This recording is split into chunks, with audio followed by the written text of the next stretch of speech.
मुख्यमंत्री माझी लाडकी बहीण योजनेची वाट पाहत असणाऱ्या लाडक्या बहिणींसाठी अतिशय आनंदाची बातमी आहे। आज आपण या व्हिडिओमध्ये जाणून घेणार आहोत की मुख्यमंत्री माझी लाडकी बहीण योजनेचा डिसेंबर आणि जानेवारीच्या हप्त्याची तारीख ही जाहीर करण्यात आलेली असून तेही महाराष्ट्राच्या कॅबिनेट मंत्री यांनी ते जाहीर केलेलं आहे। लाडक्या बहिणीचा हप्ता हा केव्हा आणि कशा प्रकारे वितरित होणार आहे याचीच माहिती आता आपण समजून घेणार आहोत। गिरीश महाजन यांनी त्यांच्या फेसबुक, ट्विटर आणि सोशल मीडियाच्या अकाउंटच्या माध्यमातून घोषणा केलेली आहे की देवाभाऊंकडून लाडक्या बहिणींना मिळणार मकर संक्रांतीची भेट 14 जानेवारी पूर्वी लाडक्या बहिणींच्या बँक खात्यामध्ये डिसेंबर आणि जानेवारीचे 3000 रुपये एकत्रित पद्धतीने जमा करण्यात येणार आहेत।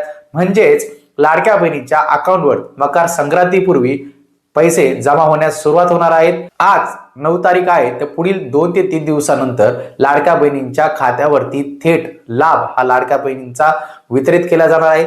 एकूण 3000 रुपये दिले जाण्याची घोषणा ही माननीय मंत्री गिरीश महाजन यांनी केलेली आहे।